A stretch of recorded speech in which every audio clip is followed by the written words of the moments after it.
SK텔레콤의 유심 해킹 사태의 파장이 계속 커지고 있습니다.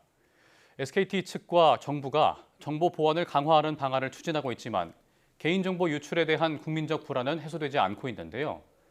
한국방송통신전파진흥원 이상훈 원장과 함께 이번 사태를 짚어보고 개인정보를 어떻게 보호해야 할지 얘기 나눠보겠습니다.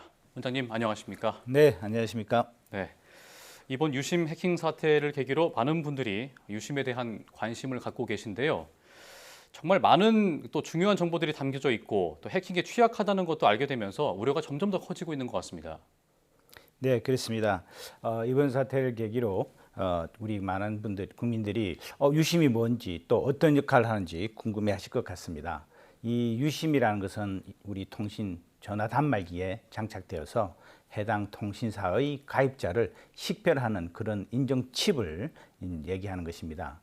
유심에는 뭐 주민등록번호라든가 또는 계좌번호 같은 그런 민감한 정보가 담겨 있지는 않지만 이 통신사 서버에 접속하는 데 있어서 필요한 그런 가입자 인증 키, 그다음에 가입자의 어떤 식별 번호가 담겨 있습니다. 따라서 게다가 사용자가 또 직접 그 단말기에 저장한 전화번호, 연락처도 일부 담겨 있을 수 있습니다. 유심의 정보만으로는 복제폰을 바로 만들기는 거의 어렵다고 보여집니다. 하지만 단말기의 그 고유 식별번호까지 만약에 유출된다면 복제 가능성은 좀 더 커지지 않을까 그렇게 우려되고 있고요. 예. 마침 또 어제 개인정보보호위원회에서 그 통신사의 고객을 통합적 관리하는 인증 서버가 이 서버 역시 또 악성 코드에 감염이 되었다고 발표를 했습니다. 예. 그래서 지금 이 사건의 심각성이 좀 더 커지는 그런 분위기라고 말씀드리겠습니다. 그렇군요. 그러니까 현재 유심 해킹에 대한 조사가 진행 중이고 또 보안에 대한 대책도 마련을 하고 있는데요. 재발을 막기 위해서는 어떤 대책이 필요하다고 보세요? 사실은 뭐 여러 가지 그 재발 방지책은 이미 많은 전문가들 그리고 정부도 오래전부터 많이 얘기를 했습니다만 결국은 중요한 것은 실천인 것 같습니다. 그럼 여기서 우리가 한번 질문해 봐야 될 게 사실 방법을 모르는 건 아닌데 왜 그러면 그렇게 실행이 안 되고 실천이 안 되느냐. 그것은 결국은 아직도 정보 보호에 대한 투자를 비용으로 인식하고 있다. 이렇게 말씀드리고 싶습니다.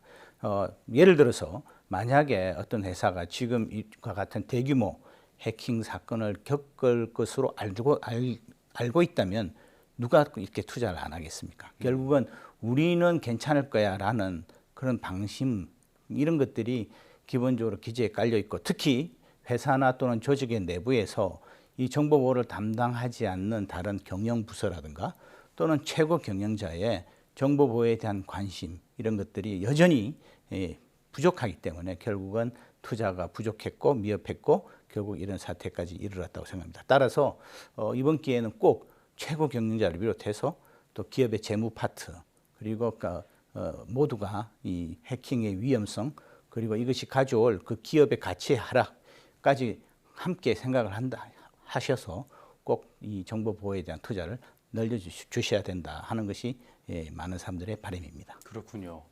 그럼 그렇다면 국민 개개인 차원에서는 그 해킹 피해를 막기 위해서 어떤 대비를 해야 됩니까?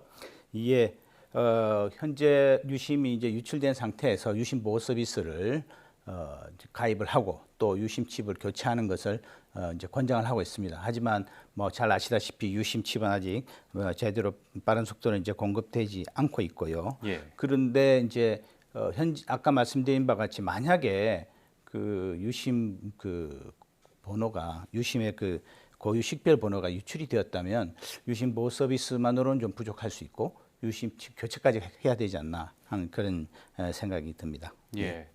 이번 사태로 유심뿐만 아니라 온라인이나 또 전파상에서도 이 개인정보 보호에 대한 관심이 높아지고 있는데 어떤 점들을 좀 주의를 해야 될까요? 기본적으로 결국은 이제 우리가 정보 보호 리터러시라는 말을 좀 제가 드리고 싶은데요. 네. 왜냐하면 우리가 이제 인터넷 리터러시 또 미디어 리터러시 이런 식으로 이제 문해력이라는 얘기로 이제 리터러시를 여기저기 이제 붙여서 사용을 하고 있습니다만 저는 이제 우리 사회도 정보 보호 리터러시라는 그런 개념을 가지고 좀 실천을 해야 되지 않나 이렇게 생각합니다. 왜냐하면 정보 보호는 우선 자기 개인 정보 보호도 있고 그다음에 자기가 몸담고 있는 조직의 또 업무 정보도 있을 수 있고요. 더 나아가서는 국가의 또 안보와 관련된 정보도 있을 수 있습니다.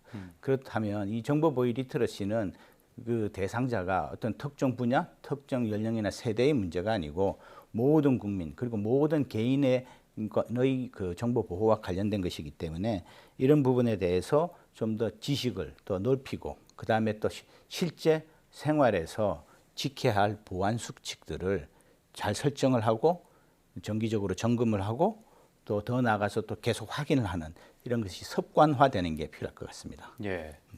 그런가 하면 또 이번 달부터 정보보호위험관리사 그리고 정보보호 능력검정 자격에 대한 또 1회 정기 검정을 시행한다고 하는데 이게 어떤 시험인가요?